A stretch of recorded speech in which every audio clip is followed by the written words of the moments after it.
भीमा कोरेगांव की लड़ाई ने बड़ा सबक सिखाया है कि लड़ेंगे भीमा कोरेगांव की तरह और पढ़ेंगे भीमराव की तरह, और यही चीज़ है। पूरे देश को यही चीज़ बता रही हूँ, लड़ाई लड़ना अपने दम पे और ये करके दिखाना कि अब हम तुम्हारी सहेंगे तो नहीं किसी भी हाल में। हमारे हक अधिकार खत्म हो रहे हैं, हमने संविधान बचाना है, हमने शिक्षा बचानी है, तो उसका ये नतीजा है। संविधान बचाने पे बात नहीं करनी तो आप सिस्टम में रह सकते हैं। हम लोगों के लिहाजे में वो चीज़ें नहीं थी। हम लोग सही को सही और गलत को गलत कहते थे। अपने बच्चों को आउट ऑफ द बॉक्स सोचना सिखा रहे थे कि मेरे अंदर पोटेंशियल है और मुझे बस 1 लाख रुपए की नौकरी कर लेनी चाहिए और गुलाम बन के रहना चाहिए। तो फिर सदियों से जो पीढ़ियां हैं वो गुलाम ही पैदा होंगी। हम दुश्मन के सामने लड़ रहे हैं, हम पे कितनी बारी अटैक्स हुए हैं, हमारी गाड़ी के पीछे पीछा किया गया है। बहुत सारी सिचुएशन में हमें वहाँ पे बैठ के लोग हेलमेट पकड़ के मारने के लिए आ गए। धर्म का एक शेप देने लगे उस आंदोलन को। सबसे पहली लड़ाई मान सम्मान की है, क्योंकि इन्होंने हमारी डिग्निटी को क्रश किया। इन्होंने ये बताते हैं हमेशा कि हमारे अंदर पोटेंशियल और टैलेंट नहीं है, और जब टैलेंट और पोटेंशियल आता है तब आप उसको ऐसे निकालते हो। मेरे साथ डॉक्टर रितु हैं, जो पिछले 127 दिनों से देश की राजधानी दिल्ली में दिल्ली यूनिवर्सिटी के आर्ट फैकल्टी के गेट पर धरने पर बैठी हैं। डॉक्टर रितु पीएचडी हैं, दिल्ली यूनिवर्सिटी में पढ़ाती थी और वहाँ जातिवाद का षड्यंत्र रचकर इनके नौकरी को ले लिया गया, जैसे लक्ष्मण यादव के साथ हुआ, और 127 दिनों से धरने पर हैं। मैं बार बार कह रहा हूँ, अब जातिवाद का शिकार उन लोगों को होना पड़ेगा जो पावर सेंटर्स में आ रहे हैं, media, judiciary, college, university, bureaucracy, business, cinema, sports. Doctor Ritu उसी की शिकार हो रही हैं और लगातार संघर्ष भी कर रही हैं। 127 दिन हो गए हैं, और क्या अपडेट है, क्या देश को बताना चाहेंगे? अपडेट तो यही है सर कि आज 127 दिन तो हो गए। आज जहाँ पे हम खड़े हैं, इस लड़ाई ने, भीमा कोरेगांव की लड़ाई ने बड़ा सबक सिखाया है कि लड़ेंगे भीमा कोरेगांव की तरह और पढ़ेंगे भीमराव की तरह, और यही चीज़ है। पूरे देश को यही चीज़ बता रही हूँ और अपने आप को भी ये चीज़ समझाती हूँ कि बहुत बड़ी बात है 127 दिन। अपने आप को जब देखती हूँ कि एक महिला, ऊपर से दलित महिला, ऐसा लड़ाई लड़ना अपने दम पे और ये करके दिखाना कि अब हम तुम्हारी सहेंगे तो नहीं किसी भी हाल में। क्योंकि आपने स्टार्टिंग में कहा कि लक्ष्मण को जिस तरीके से निकाला, लक्ष्मण भाई को प्रोसीजर फॉलो करके निकाला, मुझे बिना प्रोसीजर के निकाला।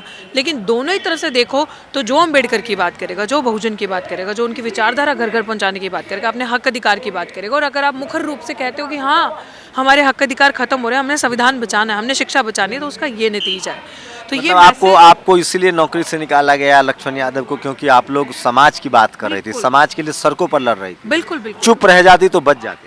बिल्कुल चुप रह जाते, गुलामों की उसमें आ जाते, जो बाकी हाफ पैंट पहन के जो हमारे समाज के लोग, मैं तो मतलब लिटरली शर्म आती है उनको अपना कहते भी, जो वहाँ आरएसएस की शाखा में जाते हैं सुबह शाम। और आप यूनिवर्सिटी का एक कल्चर देखिए, एजुकेशन सिस्टम का। आज ऐसे ऐसे लोगों को, लक्ष्मण यादव जी की अगर बात करो तो 14 साल पढ़ाया और 14 मिनट के इंटरव्यू ने सबसे फाइनल कर दिया कि नहीं पढ़ाने लायक है। हमारे 14, आप लोग सिर्फ जो देख रहे हो ना, वो 14 साल सिर्फ पढ़ाना देख रहे हो। वो लोग वहीं से पढ़े हैं, हम जैसे लोग वहीं यूनिवर्सिटी से पढ़े हैं। तो कम से कम अगर हम लोगों का पूरा देखा जाए तो मास्टर्स करके, पीएचडी करके, ये सारा जो लक्ष्मण उन्होंने भी किया होगा, एमफिल भी की होगी शायद उन लोगों ने, तो एक किस्म से 20-22 साल उस यूनिवर्सिटी में दिए। और 14 मिनट के इंटरव्यू में वो इंसान पढ़ाने लायक नहीं रहते, 15 मिनट के इंटरव्यू में। तो आप ये सोचो, क्योंकि वो जैसे वो एक बात कहते हैं कि हमारे लिहाजे में जी हजूरी नहीं थी, yes ma'am, yes ma'am, yes boss नहीं था। हम लोग सबमिसिव नहीं थे, हम लोग वो नहीं थे कि जो उन्होंने कह दिया उनको हाँ मान लिया। अगर उन्होंने कहा कि अम्बेडकर पे बात नहीं करनी तो चलेगा, आप सिस्टम में रह सकते हैं। संविधान बचाने पे बात नहीं करनी तो आप सिस्टम में रह सकते हैं। हम लोगों के लिहाजे में वो चीज़ें नहीं थी। हम लोग सही को सही और गलत को गलत कहते थे। अपने बच्चों को आउट ऑफ द बॉक्स सोचना सिखा रहे थे, और वो करेंगे। हम लोग बता रहे थे कि क्या विचारधारा सही है, क्या गलत है, सही और गलत में फ़र्क दिखा रहे थे। तो उनको वो नहीं चाहिए, उनको मूर्खों की जमात चाहिए। आज यूनिवर्सिटी के अंदर कैसा खतरा है, जैसे आपने स्टार्टिंग में ही कहा कि आज गांव देहात में जो अनपढ़ गरीब दलित है ना, उससे खतरा नहीं। आज हम जैसे जो पढ़ा लिखा दलित बहुजन समाज है, उससे खतरा है। और वो खतरा क्यों है? क्योंकि हम सवाल कर रहे हैं, हम पढ़ रहे हैं, हम पूछ रहे हैं कि ये क्यों हुआ, ऐसा क्यों हुआ, हम क्वेश्चन मार्क लगा रहे हैं हर उस पाखंड पे। तो ये चीज़ है। इसीलिए डॉक्टर रितु को, लक्ष्मण यादव को प्रोसीजर फॉलो किया, डॉक्टर रितु को फर्जी दस्तावेज लगाकर कोर्ट के अंदर, एससी कमीशन के अंदर निकाला गया और वो पकड़ा गया सब।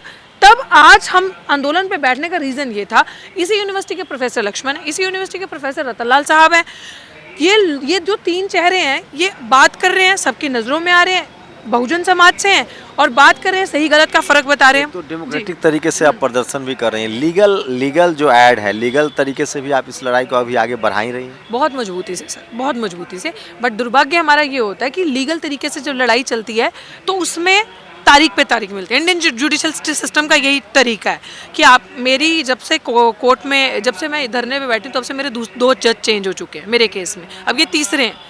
तो वो देखने को मिलता है कि अब क्या होता है जब नया जज आएगा तो वो टाइम मांगेगा कि आपको दोबारा मैटर समझना है, वो बोलेंगे मुझे फाइल पढ़नी है, फाइल पढ़ने के लिए वो डेट देखते हैं कैलेंडर में कौन सी है, फिर 3 महीने की डेट लगा देते हैं। तो ये तारीख पे तारीख वाला केस हो रहा है। वहाँ भी तो जातिवाद हो सकता है। एकदम एकदम सर, एब्सोल्युटली एब्सोल्युटली, उससे कोई छुपा नहीं है, उससे कोई चीज चपरासी से लेकर चीफ जस्टिस तक आप एब्सोल्युटली सब कुछ यही है हम लोगों को। अब आप बताओ ऐसी सिचुएशन में हम बोले ना चुप करके बैठ जाए, ऐसी सिचुएशन में डॉक्टर तो ये सोचे कि मेरी नौकरी की बात है, मुझे तो 1 लाख रुपए तनख्वाह। बहुत सारे बुद्धिजीवी आते हैं जो कहते हैं आपको तो लड़ना नहीं चाहिए, नौकरी नहीं है समाज में, तो आपको तो आपके अंदर पोटेंशियल है, खराब हो जाएगा सड़कों पे, आप नौकरी करो। डॉक्टर रितु अगर ये सोच ले कि मेरे अंदर पोटेंशियल है और मुझे बस 1 लाख रुपए की नौकरी कर लेनी चाहिए और गुलाम बन के रहना चाहिए, तो फिर सदियों से जो पीढ़ियां हैं वो गुलाम ही पैदा होंगी। आप 2-3 बार आए हैं, आप दोबारा आकर देखिए, क्योंकि आपका चैनल तो हमें रेगुलर कवर कर ही रहा है। आप एक बार आकर देखो, जो नीली क्रांति, जो अंबेडकर की क्रांति हम लोगों ने वहाँ दिल्ली विश्वविद्यालय में 127 दिन से वहाँ लाई है। आज यूनिवर्सिटी के जो ये भी छात्र हैं, यूनिवर्सिटी के छात्रों को समझ में आ चुका है कि हमें किसी के झंडे के तले राजनीति नहीं करनी। हमारी अगर राजनीति, हमारा अगर इनकलाब होगा अपने झंडे के तले होगा। हमारा नारा भी है ना। समाज से क्या चाहती हैं आप? साथ चाहती हूँ सर, कि बहुत मुश्किल लगती है, बहुत, it is not a easy battle. हम दुश्मन के सामने लड़ रहे हैं, हम पे कितनी बारी अटैक्स हुए हैं, हमारी गाड़ी के पीछा किया गया है, बहुत सारी सिचुएशन में हमें वहाँ पे बैठ के लोग हेलमेट पकड़ के मारने के लिए आ गए, धर्म का एक शेप देने लगे उस आंदोलन को, क्योंकि वहाँ पे आप मनुवाद के खिलाफ बोलते हो। तो समाज से यही अपील करती हूँ कि बहुत कम लोग अगर हिम्मत करते हैं लड़ने की, जब कोई हिम्मत करता है तो उसकी टांग खींचने की बजाय उसका साथ दो। वहाँ पे डॉक्टर रितु सरेंडर नहीं करेंगे, वो डेमोक्रेटिक तरीके से लड़ती रहेंगी, डेमोक्रेटिक पीसफुल तरीके से, लाइक बाबा साहेब ने अपनी लड़ाई लड़ी, लंबे तरीके तक संघर्ष किया और उन्होंने एक संघर्ष करने का तरीका सिखाया। वैसे ही लड़ती रहूंगी जब तक अंजाम तक ये लड़ाई नहीं पहुंचेगी। Doesn't matter if the digits are 3 today 127, if it goes to 4, तब भी हम वहीं पे रहेंगे, ऐसे ही रहेंगे। और आने वाले टाइम पे, क्योंकि अभी हमने इन्हें बहुत टाइम दे दिया, हमने कल ही एक प्रेस कॉन्फ्रेंस करी है जो आपके चैनल ने कवर भी करा है, कि अब हमने इन्हें बहुत टाइम दे दिया। अब हमारे पेशेंट्स का इन्होंने टेस्ट कर लिया, 2 बड़ी हमने बड़े प्रोग्राम जन सैलाब के साथ वहाँ पे किए, बट फर्क नहीं पड़ा। अब हमें ये समझ में आ गया, हम तो बेवकूफ़ थे, हम किनके पास दरवाज़ा खटखटा रहे थे। उस एडमिनिस्ट्रेटिव ब्लॉक में कोई बैठा ही नहीं है, ना इस यूनिवर्सिटी के अंदर वाइस चांसलर है, ना रजिस्ट्रार है, ना डीन है। तो हम वहाँ पे ताला लगाएंगे। ठीक आज से 15 दिन के बाद, जो 15 तारीख आएगी आने वाली, वहाँ पे यूनिवर्सिटी के बाहर ताला लगा दिया जाएगा, क्योंकि अंदर कोई है नहीं। तो यूनिवर्सिटी लोगों को क्या मैसेज देंगे जो गिव अप कर देते हैं, जो घबरा जाते हैं, जो मानसिक रूप से प्रताड़ित होते हैं, और रोहित वेमुला हो, ऐसे तमाम प्रोफेसर्स, डॉक्टर, इंजीनियर जो गिव अप कर देते हैं, उनको क्या मैसेज देंगे रितु? इसीलिए, क्योंकि आपको लोग समझ रहे हैं कि आप लड़ाई को आगे बढ़ा रहे हैं। यस यस, इसीलिए ये धरना है। क्योंकि जब मेरा मेंटल स्टेट खराब हो गया था, जब मैं डिप्रेशन के उस स्टेज में जा रही थी, हेल्पलेस फील कर रही थी, कि इतना सब होने के बावजूद, चार्जशीट जमा होने के बावजूद व्हाट इज द आउटपुट। एक प्रोफेसर को तो आप रातों रात यही डीसीपी उठा लेते हैं, दूसरी पे चार्जशीट और आप उठा नहीं रहे। तो I found and chose the best way कि अब संसद से न्याय नहीं मिलेगा, कोर्ट में तारीख पे तारीख मिलेगी, आपकी बात संसद में कोई नहीं उठाएगा, तो आपको सड़क का रास्ता अपनाना है। सो मैं वहां बैठी, आपको मरना नहीं है, आपको डरना नहीं है, आपको लड़ना है।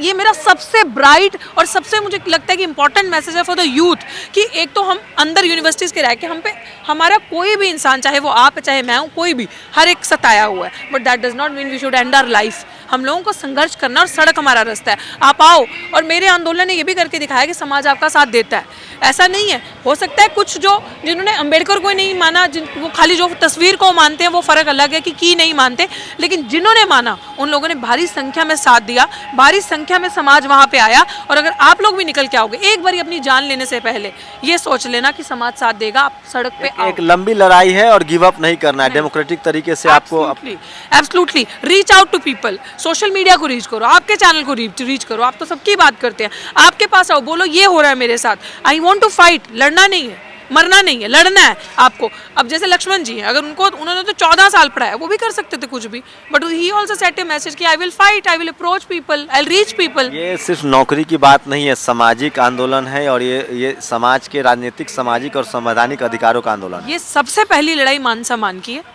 क्योंकि इन्होंने हमारी डिग्निटी को क्रश किया। इन्होंने ये बताते हैं हमेशा कि हमारे अंदर पोटेंशियल और टैलेंट नहीं है, और जब टैलेंट और पोटेंशियल आता है तब आप उसको ऐसे निकालते हो इस तरीके से, एक सिस्टम से, और दूसरा फ्रॉड करके। तो सबसे पहले तो ये डिग्निटी को असर्ट करने की लड़ाई होगी। दूसरी चीज़ जो आपने कही बिल्कुल कि पूरे समाज में, पूरे भारत के लिए जहाँ पे भी SC ST OBC बहुजन मिनॉरिटीज़ बैठे हैं, उनको ये चीज़ समझनी चाहिए कि अगर शिक्षा नहीं बचेगी तो कुछ नहीं बचेगा, तो संविधान नहीं बचेगा। तो टारगेट आपको, मैंने जैसे पहले ही बता दिया कि आपका यूनिवर्सिटीज़ में आना, जब आप हायर एजुकेशन पे पहुँचते हो तो क्वेश्चन मार्क लग जाएगा कि आप वहाँ तक पहुँच ही ना पाओ, आप पढ़ ही ना पाओ। तो ये चीज़ हमें समझने की जरूरत है कि जो डॉक्टर रितु और अन्य प्रोफेसर लड़ाई लड़ रहे हैं, वो आपके हक अधिकार के लड़ाई लड़ रहे हैं कि आप सिस्टम में रहो। वो व्यक्तिगत स्वार्थ नहीं। अगर व्यक्तिगत स्वार्थ होता और डॉक्टर रितु को ही कमाना खाना होता तो डॉक्टर रितु इतनी पोटेंशियल, इतनी कैपेबिलिटी रखती है किसी भी प्राइवेट यूनिवर्सिटी, प्राइवेट कॉलेज। मैं साइकोलॉजिस्ट हूँ, मैं काउंसलिंग भी दे सकती हूँ, मैं बहुत पैसा कमा सकती हूँ, 1 लाख की नौकरी मुझे भी प्यारी होती, लेकिन नहीं, we chose to fight to give lesson. क्योंकि अगर हम नहीं लड़े ना सर, आज आप मार्क कर लो, कोई नहीं लड़ेगा, क्योंकि यूनिवर्सिटी में सब दलाल और गद्दार बैठे हैं। तो डॉक्टर रितु को इसलिए निशाना बनाया गया क्योंकि वो लगातार समाज के हक अधिकार के लिए सड़कों पर आती थी। उसकी कीमत वो नौकरी देकर चुका रही हैं। लेकिन सबसे खास बात है कि वो दिल्ली यूनिवर्सिटी से PhD हैं। और सोचिए कि किस तरह से, मैं बार बार कह रहा हूँ, जातिवाद के शिकार अब वो लोग हो रहे हैं जो मजदूर और मजबूर नहीं है, जो मीडिया में है, जुडिशरी में है, कॉलेज यूनिवर्सिटी में है, पावर सेंटर्स में है। जब आप बड़े पदों पर जाएंगे तब आपकी जाति पूछी जा रही है और उसके हिसाब से आपके साथ व्यवहार हो रहा है और आपके नौकरियां ली जा रही है। तो जातिवाद बहुत महीन हो गया है, गाँव से शहरों की तरफ शिफ्ट हो गया है और रितु उनकी बड़ी उदाहरण है।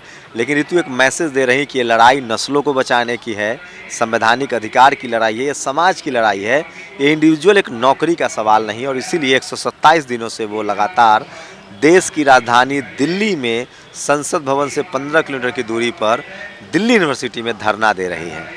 इस देश को समझना पड़ेगा। आप कल्पना कीजिए, हमारे पास सोशल मीडिया ना होता तो रोज़ रितु जैसे, डॉक्टर रितु जैसे प्रोफेसर्स की नौकरियां ली जाती थी और चारों तरफ चुप्पी थी। संवैधानिक लड़ाई है, इस चुप्पी को तोड़िए। और मेरी व्यक्तिगत भी अपील है कि इस गैर बराबरी, इस जातिवाद के खिलाफ आप सबको संवैधानिक तरीके से पढ़ना, लिखना और बोलना पड़ेगा। आप लोग अपनी प्रतिक्रिया जरूर दीजिए। शुक्रिया डॉक्टर साहब, हमसे बात। बहुत बहुत शुक्रिया सर। कैमरामैन आशीष के साथ शंभू कुमार सिंह, नेशनल दस्तक, दिल्ली। नेशनल दस्तक की आपसे गुजारिश है कि अगर इसको बचाना चाहते हैं तो नेशनल दस्तक को सब्सक्राइब करने के लिए रेड कलर के सब्सक्राइब बटन को दबाएं, फिर बेल आइकन की घंटी दबाएं। नेशनल दस्तक को बचाने के लिए बहुत जरूरी है कि हर खबर को शेयर करें, लाइक करें, कमेंट जरूर करें।